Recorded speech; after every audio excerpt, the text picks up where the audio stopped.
ప్రతి ఆయుధం ఇక్కడి నుండే పుడుతుంది.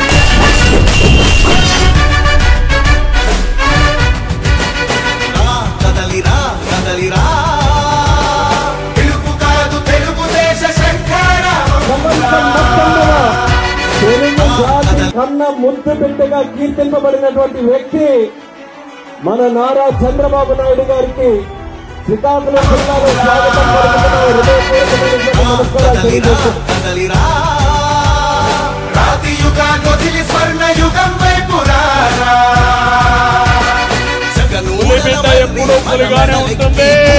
ప్రతి నాయకుడు ఇక్కడి నుండే పుడతాడు. మన ప్రభుత్వంలో పూర్తిగా మద్యాన్ని నిషేధిస్తాం అని చెప్పి గట్టిగా కూడా చెప్తాం. నా సిపిఎస్ మనం అధికారంలోకి వచ్చిన వారంలో చేపించేస్తానన్న. ప్రతి సంవత్సరం జనవరి 1వ తారీఖున ప్రభుత్వ ఉద్యోగాల భర్తీకి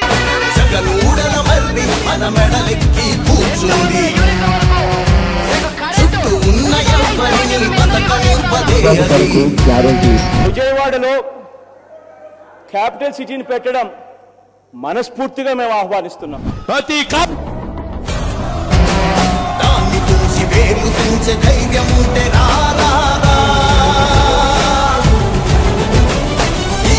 ఆకలికి బలయింది చాలు తెలుగు జాతి తిరుగుబాటు నేటితో మొదలు.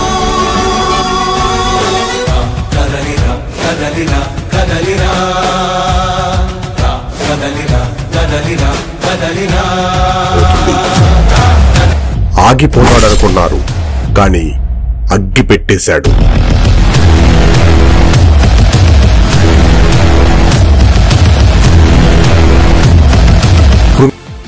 డ్వాక్రా సంఘాలు పెట్టింది చంద్రబాబు నాయుడు గారు. దీపం పథకం ద్వారా ఉచితంగా గ్యాస్ కనెక్షన్ ఇచ్చింది చంద్రబాబు నాయుడు గారు. పసుపు కుంకుమ ఇచ్చారు. పండగ వస్తే పండగ కానుకలు ఇచ్చారు. ఇంట్లో మీరు భోజనం ఉండకపోయినా పర్వాలేదు అన్న క్యాంటీన్కి వెళ్ళి భోజనం చేయండి అని అన్న క్యాంటీన్ కూడా ఓపెన్ చేసిన వ్యక్తి చంద్రబాబు నాయుడు గారు. పిల్లలకి స్కూల్ ఫీ రీయింబర్స్మెంట్, మన పిల్లలు విదేశాల్లో చదివించాలంటే విదేశీ విద్య తీసుకొచ్చారు. ఇట్లా 100 సంక్షేమ కార్యక్రమాలు చేసిన వ్యక్తి చంద్రబాబు నాయుడు గారు. ఈ రోజుల్లో ఆంధ్రప్రదేశ్ రాష్ట్రానికి కాబోయే ముఖ్యమంత్రి గారు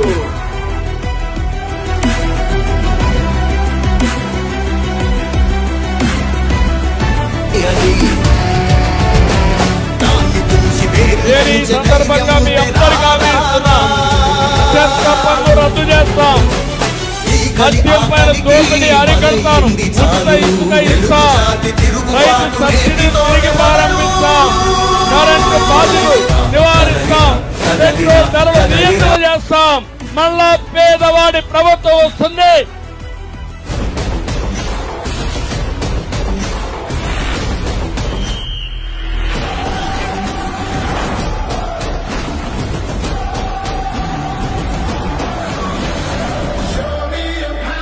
మార్పు మొదలైంది.